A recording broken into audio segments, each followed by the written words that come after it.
Hey, thanks for listening to Time Limit.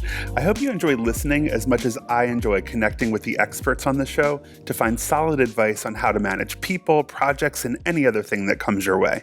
This week, I've brought my longtime industry friend and user experience expert, Paul Boag, to the show. He's here to talk about how project managers can better manage design processes. Paul's a top expert on UX and digital transformation and has worked with a lot of high-profile companies and even authored several books. He's currently offering a masterclass on digital project management, so naturally that's where our conversation started.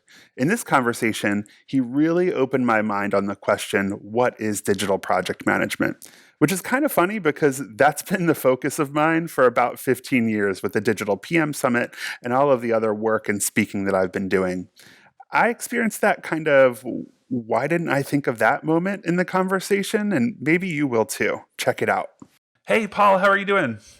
I am doing very well. It's lovely to speak to you again. It's been a while, hasn't it? Likewise, it has been such a while, and I really appreciate you joining me on Time Limit. I don't know if you remember, but I don't know, probably 5 or so years ago, we actually recorded a conversation for TeamGantt, and it lives on YouTube. So you might want to check that out sometime. I hate going back and looking at old stuff because, things move incredibly fast in our industry. So whatever you said, 5 years ago is totally irrelevant these days. And B, I just don't like seeing myself on anything if I can possibly avoid it. Then why are we doing what we do? I don't know.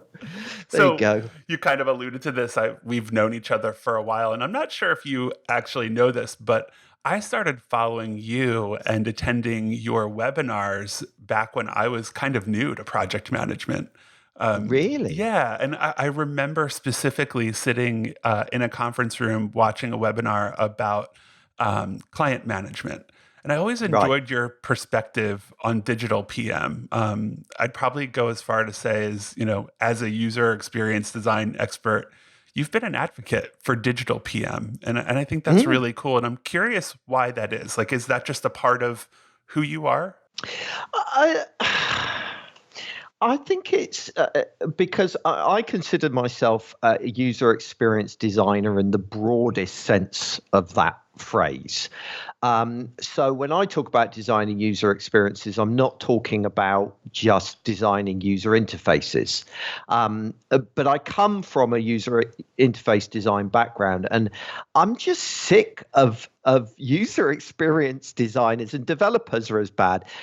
There's a kind of a traditionally, and I think it's loads better now, but they always used to be a bit of a sneering attitude about project managers, that they didn't really understand, they didn't really get it.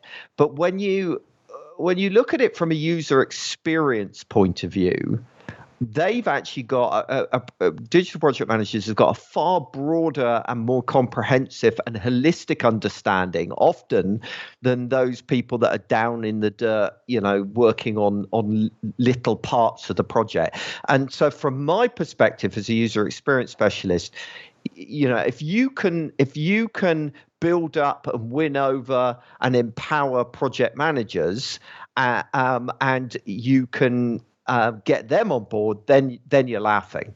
And in some ways, I would argue a digital project manager has almost more influence over the user experience than a user interface designer does.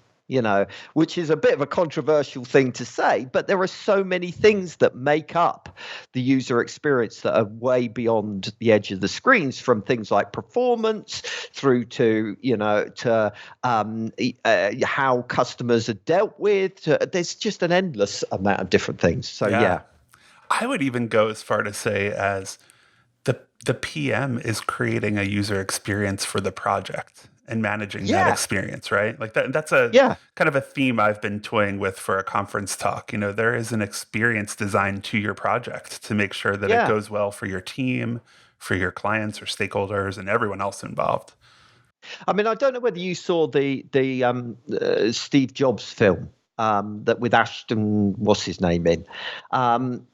In that film, there is this brilliant line where Wozniak has a go at Steve Jobs and says, "What is it that you do?" right? He just didn't get it at all. We've got all these different people that all do contribute stuff. What do you bring to the table?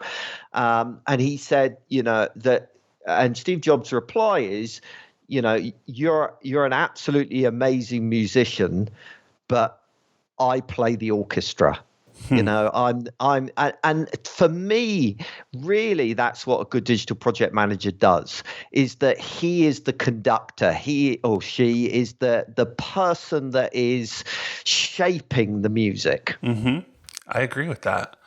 So I want to talk for a few minutes about your project management masterclass that you're running in October. Or I should say digital project management masterclass. Yeah. I find it really interesting because in our past, you've kind of been really a self-professed non-project manager, right? So now you're teaching a PM class. But I think it's really valuable because I do think that ideas around how project management can or should function should really work for everyone involved. And learning from someone with a design background with tons of experience on projects can help to bring new kind of helpful perspectives to that role. So I'm curious, what kinds of things will you be teaching in that class? You're entirely right that I don't describe myself as a project manager. And so, yeah, I did feel massively hypocritical doing this. But what had emerged for me is that, I work with a large number of organizations, and I'm very much a generalist. And the thing that I was observing across organizations is that organizations were running digital projects as if they were just like any other project. And a lot of the project management methodologies I see, setting aside, Agile or Waterfall or Prince2 or whatever you want to say, there is a kind of fundamental belief within many organizations that, you can just run a digital project like you would others. But there are fundamental differences in digital from other mediums. And that's the kind of thing that I wanted to focus on in this course is go, well, okay, so what makes digital really powerful and what makes digital really unique? And how can we leverage that to create more efficient projects? So the two big areas really is that, digital gives you unprecedented access to data. Huge amounts of information that normally you would never get within running a traditional project. Feedback from users easily, quickly, as well as things like analytics and those kinds of things. So there is so much potential that provides. And then the other is that somewhat unique amongst many projects, the raw materials of a digital project are free. Right? Mm-hmm. If you're building a factory, you've got concrete and steel and all of those kinds of things that are massively expensive. And once you start down that process, you can't get halfway through and change your mind because, all of that investment in the materials will be wasted. It's the same like if you go to print with a printed magazine and then go, oh, no, we don't like that. That's going to cost you a lot of money. In digital, you still have labor costs, but, other aspects, the actual raw materials are free. Right. So that, I think, fundamentally challenges the way that we go about running projects. And really, that's what I want to get across in this masterclass, that okay, so how does that shake out? How does that then affect the way that we run projects? And there's going to be nothing in really the course that maybe people aren't already aware of. We're going to talk about things like discovery phases, prototypes, alphas, betas, proof of concepts, post-launch services and maintenance, so all of those kinds of things, which are a very normal thing, but within the context of, well, okay, how does that fit around what digital really is? I love it. I've been talking about digital project management for I don't even know how many years at this point, and I've never thought of it conceptually in that way because I do get asked quite often, what's the difference between project management and digital project management? And You just nailed it. I mean, there's data and free materials. Absolutely, that's Yeah. it. So one of the things that you mentioned kind of about the overall process and something you'll be teaching is about the project discovery phase. Mm. And I think that there's so much, at least in the way that I've experienced project discovery, there's so much that can be done in a discovery phase that would help a project to go well. Whether the project's led by an experienced project manager, a designer, a strategist, no matter what. But I'm curious, just kind of to start off, I want to talk a little bit about discovery. But how do you just define the discovery phase? Yeah, I mean, it's a really interesting one, the discovery phase. I think a lot of people are put off of it because they feel either their project is too small, or we don't have the budget for a discovery phase, or there is the attitude of we don't have the time for a discovery phase. But in my opinion, every project, even if I'm just doing a one-page website, should have a discovery phase. It will just be a short one. A discovery phase might be a 2-hour meeting, a 1-hour meeting. It could be, but it could equally go on weeks. But for me, there are kind of 5 elements that I personally always try and include to a lesser or greater extent in a discovery phase. One is obviously the defining of your business goals, and not just the defining, but the prioritization of your business goals as well. I think a lot of organizations have conflicting objectives in the project that sometimes are mutually exclusive. Absolutely. And then the other thing, and then how we're going to measure those goals, how are we going to measure success? So basic KPIs. I mean, it's not rocket science, is it really? Then there's doing some degree of user research and then visualizing that user research in some way. So it's identifying your audiences, prioritizing your audiences, getting to know them at least a little bit, and then having that in some form that you can keep in front of you throughout the project. And then finally, you've got to look at the market and the competition and the kind of broader scope that the project sits within. So those are essentially the 5 bits that I focus on. But I mean, of course, everybody's different and runs projects in different ways. There's no right way of doing it, is there really? Absolutely. Yeah, I think it's about setting goals, setting expectations for what you'll do, and then charting out the course for that thing that you'll do. I'm curious, who would conduct discovery work? That's a really good question, isn't it? It's very easy on something like this for someone to come on to a podcast and go, oh yes, it should be this person, with authority, and in truth, it will be different for almost every project, depending on the context, depending on the surroundings.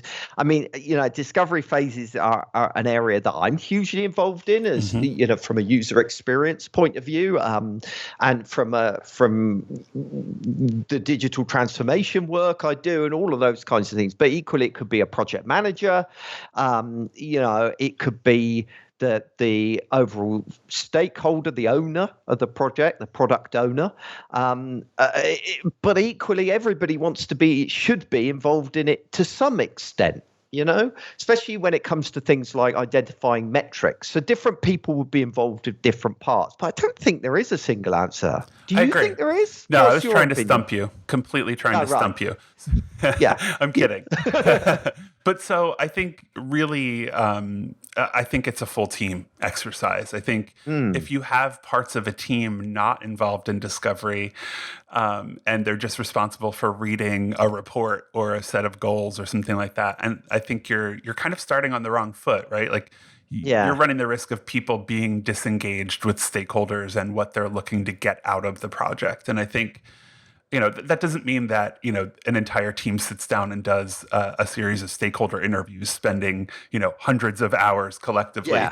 But I do think that there is value in involving the full team. And I think kind of what I'm getting to is, how does the PM support the process or even lead the process? Because I know that I've been in discovery phases in a project where I'm completely leading it. I'm completely leading stakeholder interviews, and there's something good about that, because I know that I'm accountable and will act on information and share it with a team in a way that, will keep everyone informed and hopefully on the right path. But I don't know that that's necessarily the right way to do it, because I think as a PM, I might be sitting on a call thinking, wow, this is not the right conversation for me to be having, which PMs have to be self-aware about, right? So Yeah, yeah. I agree with you. I don't think that there is a right or wrong answer there, but I think the PM absolutely needs to be involved. Yeah, yes, absolutely. And I would, as with almost all project-related things, the PM is right in the middle of things, aren't they? They're the heart of the storm. I think that the answer as well is somewhat dependent on the type of project. I mean, the trouble is you and me, we tend to work on quite big projects, Right. where there is reasonable budget, etc. But one part of my role is I'm mentorship. I do mentorship, and I do mentorship for agency owners and even freelancers sometimes. I mean, you've done this as well, and in their kind of world, they might be working on a simple WordPress site or something like that, and talking of a discovery phase has this grandiose feel to it where it's got to be so big and so impressive. And I don't think it does. I think, a discovery phase can be short and snappy, or it can be long. It's got to be appropriate for the project you're working on. And the size and scope of the discovery phase to some degree will dictate who's involved in it as well. Mm-hmm. I agree. And I completely agree. I've been on projects where, yes, there's a discovery phase, but it's a meeting, right? And yeah, I think one of the most important pieces that PMs are typically responsible for is getting to know and understand stakeholders, right? Like understanding the org chart and the hierarchy of the organization, how that's going to affect the project and the decision-making process, and really just kind of understanding the personalities as well as the politics. Yeah. And I'm curious, are there any ways that you kind of recommend people kind of get into a project, let's say with a new set of stakeholders or clients, and get to know them? For me, the key is meeting with people individually. Okay. It's really tempting to call a meeting, because a meeting is a more efficient use of your personal time. But in truth, there are several drawbacks to that. For a start, people hate meetings. Then there is the fact that you spend a lot of time sitting in a meeting where there is stuff that's not relevant to them. But the most important bit really is that when you meet with people individually, they will open up, and you will get a more comprehensive understanding of their approach, their way of viewing things, the challenges and concerns that they have, which you just don't come out in the same way necessarily in a meeting, or if it does come out, it tends to be more confrontational. I also think politically that puts you as the project manager in a stronger position, because you know all the bits of the jigsaw, you know what everybody is feeling and thinking, while in a meeting it's very easy to lose control. Because what will happen is that, there'll be some disagreement between a couple of people, and then everybody starts reaching compromise. You're trying to compromise or find a way through, and you as the project manager aren't in control of the shape of that compromise and how it's approached. So it's almost like a bit of a divide and conquer approach, I guess, but that seems quite a cynical way of putting it.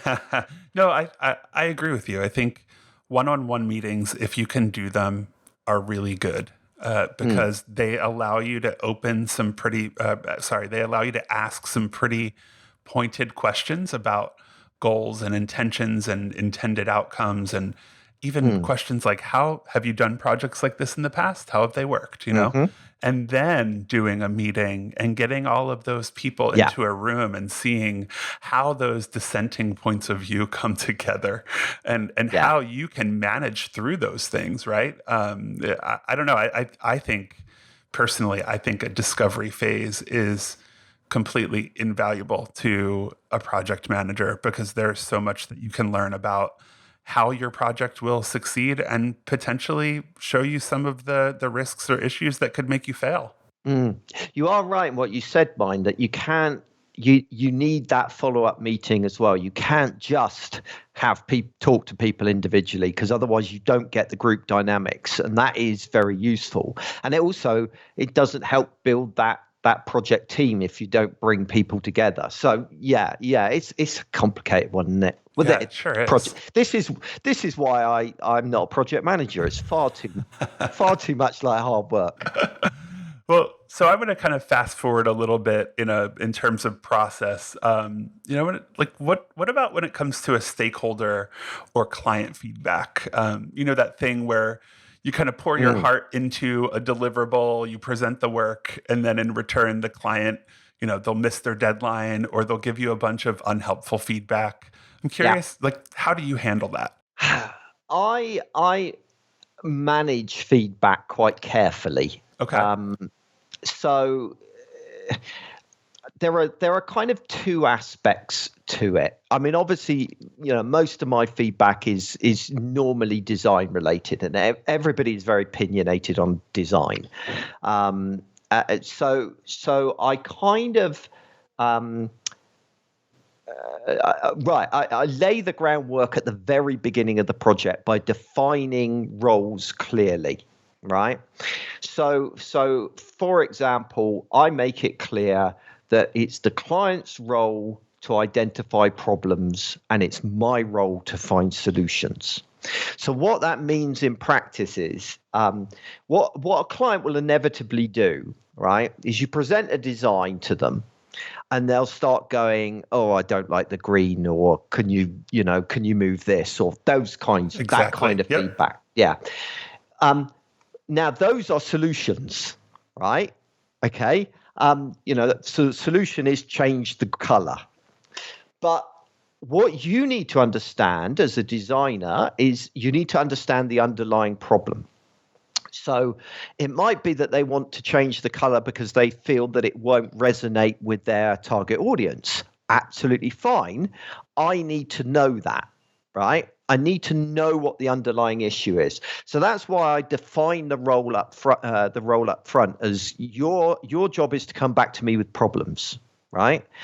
And I will then look at possible solutions. I'm happy to hear your solution, but if I don't understand the underlying problem, I can't make suggestions about how to solve it that might be different from you, right? So that's one thing I do. The other thing I always do is when I present my deliverable, my design in my case, I try and meet with people individually before I show it to a group, right? Now, the reason that I do that is because you can then tailor how you present that, whatever it is, to the person you're speaking to, right? So, for example, Jared Spall wrote a wonderful post that I refer to on a regular basis, which is why I can't convince your executive of anything and neither can you, right? And basically his argument is you can't convince people of stuff that they don't care about or already believe to some extent, right? Bit of a cynical attitude, but I do understand where he's coming from. So what you have to do instead is find out what they already care about and frame what you want to convince them of within that context. So if you're talking to a finance person, you talk about the cost savings of your approach, right? If you're talking to a marketing person, you talk about how it will increase word of mouth recommendation. If you're talking to a salesperson, you talk about how it will increase conversion, etc., etc. Now, if you meet with everybody in a group and you collectively present to them, you can't do that, right? You can't tailor it for each individual person in the room. So That's why, really, by the time you get into that room, you need to have met with everybody, and actually it's just a rubber stamp exercise because everybody's already been convinced. So that's another thing I do. The final thing that I do is people whenever you're presenting something, you know that certain people that you're presenting your deliverable to will have problems with certain things, right? So the classic one with design is, I know that the marketing person's going to moan that the logo isn't big enough, right? I mean, it's a stereotype. Like, that one's coming most times. You know it's coming. You know it's coming. But what you do instead is you go into that meeting and you go, don't mention the logo, don't mention the logo, don't mention the logo, right? And the result of that is inevitably they mention the logo, right? And then you have to defend why, you've used lots of white space or whatever else instead, right? But that's problematic for two reasons. One is it sounds like you're bullshitting because you're only responding to them. But more significantly than that is the fact that that person has already put their stake in the ground. They've said, I don't like the logo. I want it to be bigger. So it doesn't really matter how compelling you are at that point. They're going to lose face if they back down. And so they don't back down, right? While if you'd preempted that, if you brought it up as soon as you got in the room and you said, well, it might be that some of you are worried that the logo isn't big enough, right? Then that gives that stakeholder, and then you go on to explain why it's not, as big, big as perhaps they'd hoped it would be. Then it gives the stakeholder, that person, the opportunity to actually go, they've got a point without then losing face. Does that make sense? It absolutely makes sense. It's manipulative and genius. Well, I don't know. Yes, you can certainly. I don't think it's really manipulative. I'm joking. I think that it's good preparation, right? It's knowing your audience, knowing who you're presenting to, and understanding what the outcomes could be. Yeah, and it's actually. It's almost, to be honest, it's applying user experience principles to your colleagues and to stakeholders, which I do all the time. So you're tailoring your message, which you should be doing when you're talking to end users to meet their specific needs, and you're also making it as easy and straightforward for that person to do what you want them to do. So you're not going to put up barriers like, for example, making them call you out in the meeting and then you making them look stupid because you'd already thought of it and addressed it. Do you know what I mean? Right. So it's, and this is the thing that I am always get so annoyed at user experience professionals over, my colleagues, is they don't apply the same principles that they've learned about user management to their own stakeholders, and that just does my head in. It's really interesting. Yeah, it's true. It's you get a lot of times people get so focused on the deliverable and getting what they want, right? Like you spend all of this time researching and creating a thing, and then someone comes in and gives feedback that you don't agree with. That your first instinct is just to say no and push back. But yeah, you've got to listen to those stakeholders, and I love the approach that you take in. Don't just tell me you want to change. Tell me why you want that change. Tell me what the problem is so that I can understand it and possibly come up with a different solution that could work even better. Yeah. Really I don't close people down. Right. I don't say to them, don't tell me your solution, because they might have a good idea. Right. Right. It might, and that is another thing that I think is really important is to make people's opinions feel valued and listened to. It's common courtesy, isn't it, really? Yeah, I think so. But I think, unfortunately, a lot of people forget that, right? Yeah. Things get intense on projects sometimes, at least on projects I've been on. And everyone has the best intentions and wants things to go well, but sometimes communications break down. So having the kind of framework that you kind of just presented, I think absolutely makes sense. So I want to wrap up. Unfortunately, we're at about a half an hour already. I can't believe it. As you know, the show is called Time Limit, kind of giving a nod to the fact that everyone in business is doing everything they can to get a lot of work done with limited time and even limited resources. And, a lot of teams are even without project managers, which makes for even more work for those people. And I'm wondering, what are your tips for kind of keeping projects moving when you've got just a little bit of time to focus on project management? To be honest, it goes back to what we were talking about right at the very beginning about the unique nature of digital, right? And the fact that the raw materials are free, right? I think sometimes the biggest barrier in projects, the biggest delay in projects is people wringing their hands and procrastinating over whether this is the right way to go, right? So the amount of time that's wasted debating over a particular approach, or decide, iterating design endlessly to get it just perfect before we sign it off, right? But if you accept that the digital is easy to change, and that actually you don't really know until you put it in front of real users and you get real data back, then actually that provides a huge freedom, right? It means suddenly that you don't need to be agonizing over everything. You can just keep moving. Okay, perhaps it isn't exactly the right shade of blue. It doesn't matter. We'll sort that post-launch, right? And actually, I think in a lot of situations, the problem with projects is people's willingness to make decisions. But if you make those decisions are not set in stone, that they can never be changed. That is such a big thing. I'm working with a client at the moment who is agonizing over their copy for their website, and it's taking them forever to deliver copy. And I'm going, why are you worrying about this? As long as what you produce is better than what you've currently got online, let's get it live. Right. You can change it after, Right. Yeah, I think it's a daunting thing when you're someone who hasn't been through a website redesign project or an app design project. You want to nail it the first time. I think sometimes those people, if they're not really experienced, they don't realize that it's really simple and easy to make changes. And in fact, you should make changes and updates as you proceed through time, through events, whatever it might be. So I get why people are like that, but at the same time, I agree with you. And I love the idea of always testing and leaning on those test results, leaning on the data and the free materials that you have working on a digital project, because that's what makes that project unique, and that's what makes it ever-changing and evergreen. And I've got, this annoys me. Oh, but we don't have time for testing, right? Yeah.